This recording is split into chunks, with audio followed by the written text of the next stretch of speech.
Bonjour à tous, aujourd'hui on se retrouve pour la vidéo sur le transfert de Fabien Ruiz au PSG. Normalement le transfert est fait à 90%. Fabrizio Romano l'a annoncé sur son Twitter avec son fameux Here We Go. On parle d'un transfert avoisinant les 22 ou 23 millions d'euros. On va passer directement sur la fiche du joueur. Fabien Ruiz est un joueur de 26 ans, c'est un joueur qui est dans la fleur de l'âge et qui va je pense passer ses meilleures années au PSG car il est ni trop jeune ni trop vieux. Grâce à son expérience et son âge pas trop avancé, je pense quand même qu'il peut apporter quelque chose. On va voir ça plus tard dans la vidéo. Il est polyvalent, il peut jouer 8 ou il peut jouer 6. Il peut même dépanner un peu plus haut sur le terrain, mais je pense pas qu'il serait utilisé dans ce registre de jeu là au PSG, notamment avec les trois de devant. On sait qu'au niveau de l'attaque c'est un petit peu bouché. Ruiz est un gaucher, ce qui va apporter un peu plus de diversité dans notre milieu de terrain car on n'a que des droitiers. De plus, il viendra ajouter de la taille car Ruiz fait 1m89, donc on aura un mec assez technique mais grand en même temps. On n'a pas ce profil là au PSG. On a Danilo, mais Danilo techniquement on sait qu'il est assez limité. Malgré qu'il soit assez grand, il ne gagne que 40% de ses duels aériens, donc ça reste à souligner. Au niveau des duels aériens, je sais pas si il va avoir une grosse amélioration au PSG, mais on espère en tout cas. Il a débuté en sélection espagnole en 2019, il compte 15 sélections pour un but. C'est pas un membre indéboulonnable de la sélection, il est appelé de temps en temps. Peut-être que grâce à Paris, ça lui permettra de passer un cap en sélection. Et avec la mise en avant des joueurs du PSG, on sait qu'il y a plus de facilité à être appelé en sélection.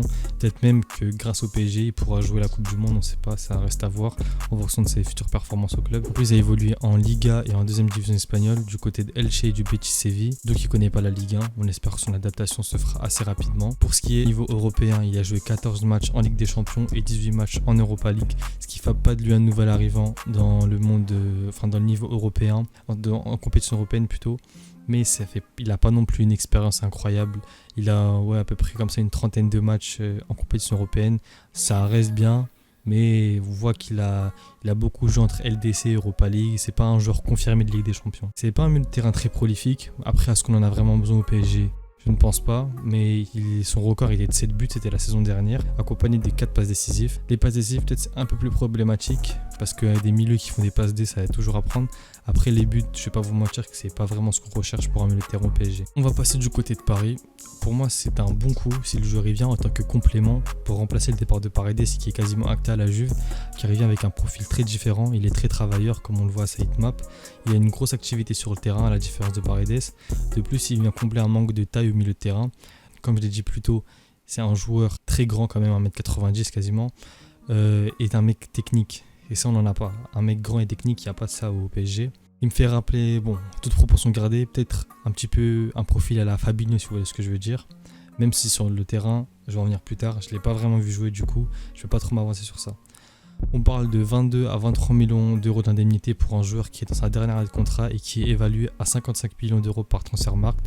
C'est donc du point de vue financier, c'est un bon coup pour un joueur de 26 ans parce que même plus tard, on peut espérer faire une plus-value sur son transfert. C'est pas non plus un braquage car 22 millions je trouve ça reste correct pour une dernière année de contrat, mais je trouve que quand même ça envoie des signaux positifs de la nouvelle direction car l'ancienne direction du club aurait pu facilement aligner 35 ou voire 40 millions d'euros sur la table, comme avec par exemple le transfert de Paredes qui venait du Zénith, un championnat russe, on a posé 47 millions sur la table. Donc on voit qu'il y a quand même les transferts qui sont un peu plus réfléchis et qu'on essaie moins de jeter de l'argent par la fenêtre juste pour jeter de l'argent. Comme je disais plus tôt, le joueur je ne l'ai pas vraiment vu jouer car je ne suis pas Naples et en Serie A je suis quasiment que l'AC Milan, donc je ne peux pas trop m'avancer sur l'apport qu'il pourra apporter au club.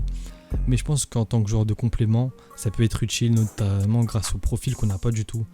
Comme je l'ai dit, c'est un joueur technique, grand et gaucher, il est habile balle au pied. On peut pas dire que Danilo, ça soit le même profil, ça n'a rien à voir. Danilo, c'est plus un mec dur sur l'homme. Danilo, au niveau aérien, il est bon au niveau de la tête. Donc, c'est deux profils totalement différents. Moi, je pense que ça rapportera une plus-value. Ça permettra à Galtier d'avoir une palette au milieu de terrain qui est beaucoup plus étoffée. Et peut-être pas même pourquoi, grâce à l'arrivée de Ruiz, changer de dispositif en cours de match. Par exemple, jouer avec une défense à 4. Enfin une défense à 2 du coup, mais avec deux latéraux à 4 du coup, avec Ruiz ou Verratti en 6, avec Vitinha ou Ruiz ou Verratti du coup en 8, pour avoir un 4-3-3 avec une sentinelle. Parce que Ruiz au niveau des passes quand même, au niveau des stats des passes, je crois qu'il a 90% de passes réussies par match et il tourne à peu près une passe clé par match. Donc niveau technique ça va, par rapport à Danilo c'est cool. Je pense qu'il peut apporter vraiment un apport pas mal. Mais comme je l'ai dit, je ne le vois pas être titulaire, en tout cas pas au début. Pour moi, comme on l'a vu au match contre Monaco, la paire Vitinha-Verratti, ça marche super bien depuis le début de saison. Du coup, peut-être dans un milieu à 3, pourquoi pas. Car on a vu peut-être que la défense à 3 de Galtier pourrait avoir des limites, on l'a vu contre Monaco. Du coup, c'est bien de savoir jouer sous différents systèmes, avec une défense à 3, une défense à 4 avec un milieu à 3, en 4-2-3-1, en 4-3-3. Enfin, il faut savoir être polyvalent. Du coup, dites-moi ce que vous pensez de l'arrivée de Fabien Ruiz au PSG et on s'attrape pour la prochaine vidéo.